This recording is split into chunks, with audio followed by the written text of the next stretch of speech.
Hi ಎಲ್ರಿಗೂ ನಮಸ್ಕಾರ. ನಾನು ನಿಮ್ಮ ಪ್ರೀತಿಯ Sahana. Welcome back to my vlog. So ಇವತ್ತಿನ ವ್ಲಾಗ್ನಲ್ಲಿ ಈ ಒಂದು ಶುಭ ದಿನದಂದು ನಾವೆಲ್ಲರೂ ಕರ್ನಾಟಕ ರಾಜ್ಯದಲ್ಲಿ ಕರ್ನಾಟಕ ರಾಜ್ಯೋತ್ಸವವನ್ನು ಆಚರಿಸುತ್ತಿರುವಂತಹ ಸುಸಂದರ್ಭದಲ್ಲಿ ನಾನು ನಿಮ್ಮೆಲ್ಲರಿಗೂ ಕನ್ನಡ ಸಾಹಿತ್ಯದ ಬಗ್ಗೆ, ಕರ್ನಾಟಕದ ಬಗ್ಗೆ ಒಂದು ಕಿರು ಮಾಹಿತಿಯನ್ನು ಹಂಚಿಕೊಳ್ಳೋದಕ್ಕೆ, ಹಾಗೆ ಅದನ್ನು ಸ್ಮರಿಸೋದಕ್ಕೆ ಕಿರು ಮಾಹಿತಿಯನ್ನು ನಿಮ್ಮ ಜೊತೆಗೆ ಶೇರ್ ಮಾಡ್ಕೊಳ್ಳೋದಕ್ಕೆ ಇಷ್ಟಪಡ್ತಾ ಇದ್ದೀನಿ. ಸೊ ಕನ್ನಡ ಅನ್ನುವಂಥದ್ದು ಕರ್ನಾಟಕ ಭಾಷೆ. ಇದು ದ್ರಾವಿಡ ಕುಟುಂಬಕ್ಕೆ ಸೇರಿದ್ದಾಗಿದೆ. ಕರ್ನಾಟಕಕ್ಕೆ ಸುಮಾರು 2500 ವರ್ಷಗಳ ಇತಿಹಾಸವಿದೆ. ಕರ್ನಾಟಕದಲ್ಲಿ 20 ಉಪಭಾಷೆಗಳಿವೆ. ಕನ್ನಡಕ್ಕೆ 20 ಉಪಭಾಷೆಗಳಿವೆ. ಅಂದರೆ ನೀವು ಕರ್ನಾಟಕದ ಯಾವುದೇ ದಿಕ್ಕಿಗೆ ಹೋಗಿ, ಕರ್ನಾಟಕದ ಪೂರ್ವ ದಿಕ್ಕಿಗೆ ಹೋದರೆ ಅಲ್ಲೊಂದು ರೀತಿಯ ಭಾಷೆ ನೋಡ್ತೀರಿ, ಪಶ್ಚಿಮಕ್ಕೆ ಹೋದರೆ ಅಲ್ಲಿಯ ಒಂದು ಭಾಷೆಯನ್ನು ನೋಡ್ತೀರಿ, ಉತ್ತರಕ್ಕೆ ಹೋದರೆ ದಕ್ಷಿಣಕ್ಕೆ ಹೋದರೆ ಅಲ್ಲೊಂದು ರೀತಿಯ ಭಾಷೆಯನ್ನು ನೀವು ನೋಡ್ತೀರಿ. ಹೀಗೆ ಕರ್ನಾಟಕದ ಮೂಲೆ ಮೂಲೆಯಲ್ಲೂ ನೀವು ಕನ್ನಡದ 20 ಉಪಭಾಷೆಗಳನ್ನು ನೋಡಬಹುದು. ಅಷ್ಟೇ ಅಲ್ಲ, ನಾನು ಈ ಹಿಂದೆ ಹೇಳಿರೋ ಹಾಗೆ ಕರ್ನಾಟಕಕ್ಕೆ 2500 ವರ್ಷಗಳ ಹಳೆಯ ಇತಿಹಾಸವಿದೆ ಅಂತ ಹೇಳಿದೆ. ಈ ಕನ್ನಡ ಸಾಹಿತ್ಯವನ್ನು, ಕರ್ನಾಟಕ ಸಾಹಿತ್ಯಕ್ಕೆ ಇರುವಂತಹ 2500 ವರ್ಷಗಳ ಇತಿಹಾಸ ಏನಿದೆ, ಇದನ್ನು 3 ರೀತಿಯಲ್ಲಿ ವಿಂಗಡಣೆಯನ್ನು ಮಾಡಲಾಗಿದೆ. ಒಂದು ಹಳೆಯ ಕನ್ನಡ, ಇನ್ನೊಂದು ಮಧ್ಯಮ ಕನ್ನಡ, ಮತ್ತೊಂದು ಉತ್ತಮ ಕನ್ನಡ.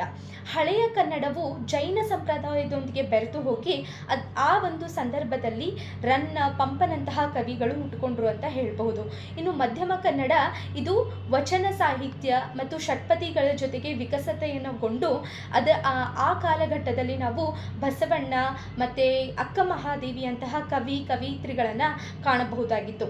ಇನ್ನು ಆಧುನಿಕ ಕನ್ನಡ, ಇಲ್ಲಿ ಚಳುವಳಿಗಳದ್ದೇ ಒಂದು ಮಹಾ ಆರ್ಭಟ ಅಂತ ಹೇಳಬಹುದು. ಆಧುನಿಕ ಕನ್ನಡ ಹೇಗೆ ಅಂತಂದರೆ 19ನೇ ಶತಮಾನದಿಂದ ಸ್ಟಾರ್ಟ್ ಆಗಿ ಅದು ಇವಾಗ ನಾವು 21ನೇ ಶತಮಾನದವರೆಗೂ ಬಂದು ನಿಂತಿದ್ದೀವಿ.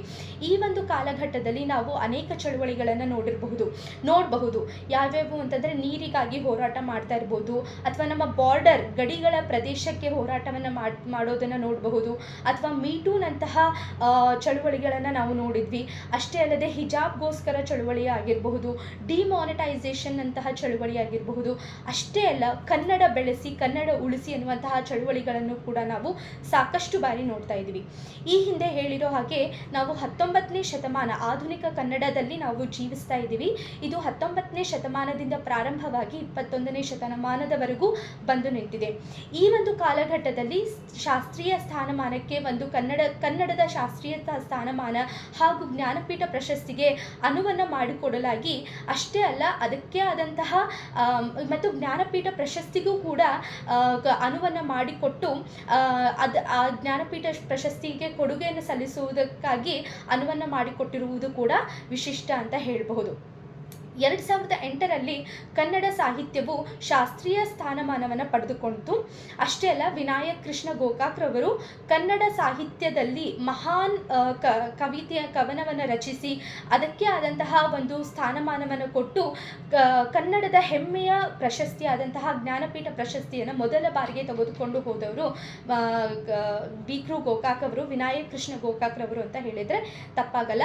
ಅದಾದ ನಂತರ ಗಿರೀಶ್ ಕಾರ್ನಾಡ್ ಅವರು, ದ.ರಾ. ಬೇಂದ್ರೆ ಅವರು, ಆಮೇಲೆ ಯು.ಆರ್. ಅನಂತಮೂರ್ತಿ ಅವರು, ಇತ್ತೀಚೆಗೆ ಜ್ಞಾನಪೀಠ ಪ್ರಶಸ್ತಿಗೆ ಭಾಜನರಾದಂತಹ ಚಂದ್ರಶೇಖರ್ ಕಂಬಾರರು, ಹೀಗೆ 8 ಮಹನೀಯರು ಕರ್ನಾಟಕ ರಾಜ್ಯ ಕನ್ನಡದ ನೆಚ್ಚಿನ ಹೆಮ್ಮೆಯ ಗರಿ ಜ್ಞಾನಪೀಠಕ್ಕೆ ಪ್ರಶಸ್ತಿಯನ್ನು ಪಡೆದುಕೊಂಡು ಅದಕ್ಕೆ ಆದಂತಹ ಕೊಡುಗೆಯನ್ನು ಸಲ್ಲಿಸಿ ಆ ಜ್ಞಾನಪೀಠ ಪ್ರಶಸ್ತಿಗೆ ಅರ್ಹರಾದರು ಅಥವಾ ಭಾಜನರಾದರು ಅಂತ ಹೇಳಿದರೆ ತಪ್ಪಾಗಲ್ಲ.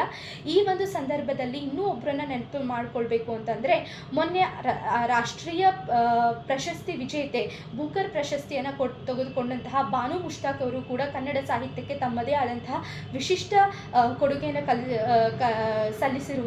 ಗಮನಾರ್ಹ ಅಂತ ಹೇಳಬಹುದು. ಸೊ ಇದೆಲ್ಲವೂ ಒಂದು ಕಡೆ ಆದರೆ, ಇನ್ನು ಕರ್ನಾಟಕಕ್ಕೆ ಕರ್ನಾಟಕ ಅನ್ನುವಂತಹ ಹೆಸರು ಹೇಗೆ ಬಂತು ಅನ್ನುವಂಥದ್ದು ಒಂದು ಕುತೂಹಲಕಾರಿ ಸಂಗತಿ. ಸೊ ಏನು ಮಾಡಿದರು, ಬ್ರಿಟಿಷ್ ಆಳ್ವಿಕೆಯಲ್ಲಿ ಸ್ವತಂತ್ರ ಪೂರ್ವದಲ್ಲಿ ಹೇಗೆ ಬ್ರಿಟಿಷ್ ಆಳ್ವಿಕೆ ಇತ್ತೋ ಆ ಆಳ್ವಿಕೆಯ ಪೂರ್ವದಲ್ಲಿ ಕನ್ನಡ ಮಾತನಾಡುವಂತಹ ನಮ್ಮ ಕನ್ನಡಿಗರೆಲ್ಲ ಸೇರಿಕೊಂಡು ಕನ್ನಡ ಮಾತನಾಡುವಂತಹ ಎಲ್ಲ ಪ್ರದೇಶಗಳನ್ನು ಒಂದುಗೂಡಿಸಿ ಮೈಸೂರು ಸಂಸ್ಥಾನದೊಂದಿಗೆ ಅದನ್ನು ವಿಲೀನಗೊಳಿಸಿ ಮೈಸೂರು ಮಹಾನ್ ರಾಜ್ಯ ಅಂತ ಹೇಳಿ ಅದಕ್ಕೆ ಒಂದು ಹೆಸರನ್ನು ಕೊಟ್ಟರು. ಆಗ ಅಷ್ಟೊತ್ತಿಗೆ ಇದು ಸುಮಾರು 1959ರ ಶತಮಾನದಲ್ಲಿ ನಡೆದಂತಹ ಘಟನೆ. ಸೊ ಎಲ್ಲ ಕನ್ನಡ ಭಾಷೆನ ಮಾತನಾಡುವಂತಹ ಪ್ರದೇಶಗಳನ್ನು ಕನ್ನಡಿಗರು ಒಂದುಗೂಡಿಸಿ ಬ್ರಿಟಿಷ್ ಆಳ್ವಿಕೆಯ ವಿರುದ್ಧ ಒಂದು ಚಳುವಳಿಯನ್ನು ತಗೊಂಡ್ಬರ್ತಾರೆ. ಆ ಚಳುವಳಿಯ ಹೆಸರು ಕರ್ನಾಟಕ ಏಕೀಕರಣ ಚಳುವಳಿ ಅಂತ ಆಗಿರುತ್ತೆ. ಇದರ ಒಂದು ಮುಖ್ಯ ಉದ್ದೇಶ ಅಥವಾ ಇದರ ಒಂದು ವಿಶೇಷತೆ ಏನು ಅಂತ ಅಂದರೆ, ಕನ್ನಡ ಮಾತನಾಡುವಂತಹ ಎಲ್ಲ ಪ್ರದೇಶಗಳನ್ನು ಒಂದುಗೂಡಿಸಿ ಅದನ್ನು ಮೈಸೂರು ಸಂಸ್ಥಾನದೊಂದಿಗೆ ವಿಲೀನಗೊಳಿಸಿ, ಅಂದರೆ ಅದರ ಜೊತೆಗೆ ಸೇರಿಸಿ ಮೈಸೂರು ಮಹಾರಾಜ್ಯ ಅಂತ ಹೇಳಿ ಮೈಸೂರು ರಾಜ್ಯ ಅನ್ನುವಂತಹ ಹೆಸರನ್ನು ಕೊಡ್ತಾರೆ. 1959 ನವೆಂಬರ್ 1ರಂದು ಮೈಸೂರು ರಾಜ್ಯಕ್ಕೆ ಮರುನಾಮಕರಣವನ್ನು ಮಾಡಿ ಅದನ್ನು ಕರ್ನಾಟಕ ರಾಜ್ಯ ಅಥವಾ ಕರುನಾಡು ಅಂತ ಹೇಳಿ ಕರೆಯೋದಕ್ಕೆ ಸ್ಟಾರ್ಟ್ ಮಾಡ್ತಾರೆ. ಇದರ ಇನ್ನೂ ಒಂದು ವಿಶೇಷತೆ ಹೇಳೋದಾದರೆ, 1920ರಲ್ಲಿ ನಮ್ಮ ಧಾರವಾಡದಲ್ಲಿಯೂ ಕೂಡ ರಾಜಕೀಯ ಪರಿಷತ್, ಕರ್ನಾಟಕ ರಾಜಕೀಯ ಪರಿಷತ್ತು ಈ ಒಂದು ಚಳುವಳಿ, ಕರ್ನಾಟಕ ಏಕೀಕರಣ ಚಳುವಳಿಗೆ ರಾಜಕೀಯ ಬೆಂಬಲವನ್ನು ತೆಗೆದುಕೊಂಡು ಈ ಒಂದು ಹೋರಾಟಕ್ಕೆ ಅಳಿಲು ಸೇವೆಯನ್ನು ಮಾಡಿ ತನ್ನದೇ ಆದಂತಹ ವಿಶಿಷ್ಟ ಕೊಡುಗೆಯನ್ನು ಕರ್ನಾಟಕ ಏಕೀಕರಣ ಸಂದರ್ಭಕ್ಕೆ ತನ್ನದೇ ಆದಂತಹ ವಿಶೇಷತೆಯನ್ನು, ವಿಶಿಷ್ಟ ಆಚರಣೆಗೆ ಈ ಒಂದು ವಿಶಿಷ್ಟ ಸೇವೆಯನ್ನು ಮಾಡಿತು ಅಂತ ಹೇಳಿದ್ರೆ ತಪ್ಪಾಗಲ್ಲ. ಇದೆಲ್ಲ ನೋಡಿದ್ವಿ. ಇನ್ನು ಕರ್ನಾಟಕದ ರಾಜಧಾನಿ ಬೆಂಗಳೂರು ಹೇಗಾಯಿತು ಅನ್ನೋದನ್ನು ಕೂಡ ನೋಡಬೇಕಾದಂತಹ ವಿಷಯ. ಕರ್ನಾಟಕದ ರಾಜಧಾನಿ ಬೆಂಗಳೂರು ಹೇಗಾಯಿತು ಅಂತಂದರೆ, 1831ರಲ್ಲಿ ಯಾವಾಗ ಕರ್ನಾಟಕ ನಮ್ಮ ಭಾರತ ದೇಶಕ್ಕೆ ಬ್ರಿಟಿಷ್ ಆಳ್ವಿಕೆ ಬಂತೋ ಆವಾಗ ಅವರು ಮೈಸೂರು ರಾಜ್ಯದಿಂದ ಬೆಂಗಳೂರಿಗೆ ಶಿಫ್ಟ್ ಆದರು. ಅಂದರೆ ಕರ್ನಾಟಕ ಏಕೀಕರಣ ಸಂದರ್ಭದಲ್ಲಿ ಕನ್ನಡಿಗರು ಅವರನ್ನು ಮೈಸೂರಿನಿಂದ ಓಡಿಸಿದಾಗ ಬೆಂಗಳೂರಿಗೆ ಬಂದರು. ಆಗ ಬೆಂಗಳೂರಿನ ವಾತಾವರಣವನ್ನು ಗಮನಿಸಿದಂತಹ ಬ್ರಿಟಿಷರು ಅಲ್ಲಿಯ ವಾತಾವರಣ, ಪರಿಸರ, ಕ್ಲೈಮೆಟಿಕ್ ಕಂಡೀಷನ್ ಎಲ್ಲವೂ ಅವರಿಗೆ ಹೆಚ್ಚಿಗೆ ಇಷ್ಟ ಆಗಿ ಬೆಂಗಳೂರಿನ ಇನ್ಫ್ರಾಸ್ಟ್ರಕ್ಚರನ್ನು ಅವರು ಡೆವಲಪ್ಮೆಂಟ್ ಮಾಡ್ತಾ ಹೋದರು. ಬೆಂಗಳೂರಿಗೆ ಅಡ್ಮಿನಿಸ್ಟ್ರೇಷನನ್ನು ತೊಗೊಂಬಂದರು. ಹೀಗೆ ಬೆಂಗಳೂರಿಗೆ ಅಧಿಕಾರದ ಚುಕ್ಕಾಣಿಯ ಬುನಾದಿಯನ್ನು ಹಾಕಿ ಅಲ್ಲಿಂದ ಮುಂದೆ ಬೆಂಗಳೂರು ಬೆಳೀತಾ ಹೋಯಿತು. ನಂತರ 1947 ಆಗಸ್ಟ್ 15ರಂದು ಕರ್ನಾಟಕ ರಾಜ್ಯ ಬೆಂಗಳೂರನ್ನು ತನ್ನ ರಾಜಧಾನಿ ಅಂತ ಹೇಳಿ ಘೋಷಣೆಯನ್ನು ಮಾಡಿತು. ಸೊ ಇದೆಲ್ಲವೂ ಕೂಡ ಕರ್ನಾಟಕ ರಾಜ್ಯಕ್ಕೆ ಇದ್ದಂತಹ ಒಂದು ಇತಿಹಾಸ ಅಂತ ಹೇಳಿದರೆ ತಪ್ಪಾಗಲ್ಲ. ಹೇಗೆ ಕರ್ನಾಟಕಕ್ಕೆ 2500 ವರ್ಷಗಳ ಇತಿಹಾಸ ಇದೆಯೋ ಹಾಗೆ 25 ಶತಮಾನಗಳು ಕಳೆದರೂ ಕೂಡ ಕನ್ನಡ ಸಾಹಿತ್ಯದ ಬಗ್ಗೆ ಹೇಳೋದಕ್ಕೆ, ತಿಳ್ಕೊಳ್ಳೋದಕ್ಕೆ ನಮಗೆ ಸಾಧ್ಯ ಆಗಲ್ಲ 25 ಶತಮಾನಗಳು ಕೂಡ ಅಂತ ಹೇಳ್ತಾ,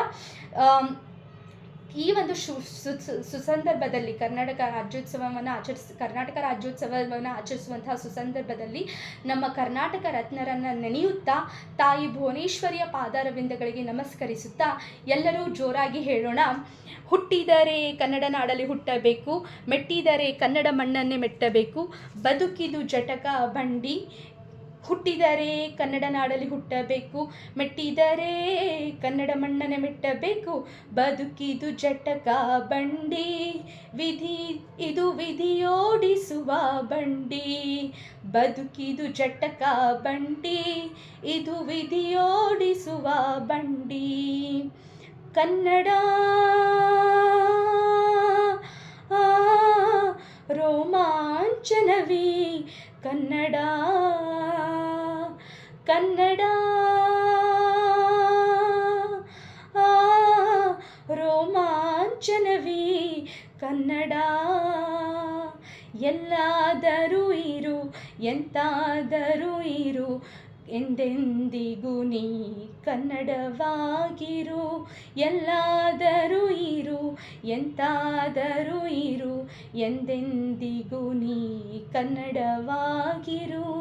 ಕನ್ನಡಕ್ಕಾಗಿ ಜನನ, ಕನ್ನಡಕ್ಕಾಗಿ ಮರಣ, ಕನ್ನಡತನಕ್ಕೆ ನಮ್ಮ ಉಸಿರೇ ಚಿರಋಣಿ.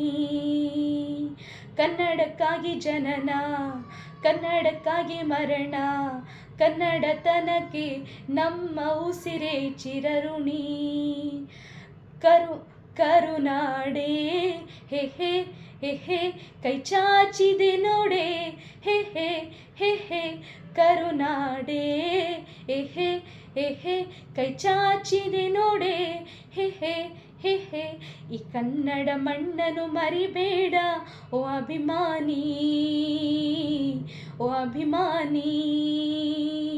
ಈ ಮಣ್ಣಿನ ಹೆಣ್ಣನ್ನು ಜರಿಬೇಡ ಓ ಅಭಿಮಾನಿ, ಓ ಅಭಿಮಾನಿ.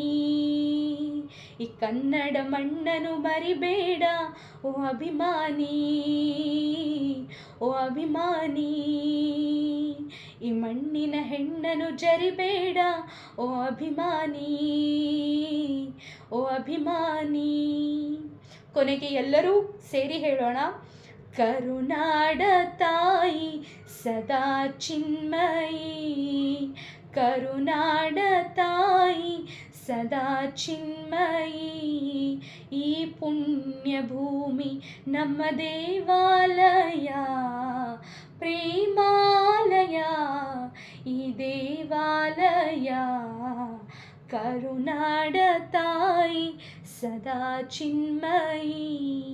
ಹೀಗೆ ಹೇಳ್ತಾ ಖುಷಿಯಿಂದ ಕನ್ನಡದಿಂದ ಕನ್ನಡವನ್ನು ಸ್ಮರಿಸುತ್ತಾ ಪ್ರತಿಯೊಬ್ಬರಿಗೂ ಕರ್ನಾಟಕ ರಾಜ್ಯೋತ್ಸವದ ಹಾರ್ದಿಕ ಶುಭಾಶಯಗಳು. ಜೈ ಭುವನೇಶ್ವರಿ, ಜೈ ಕರ್ನಾಟಕ. ನಮಸ್ಕಾರ.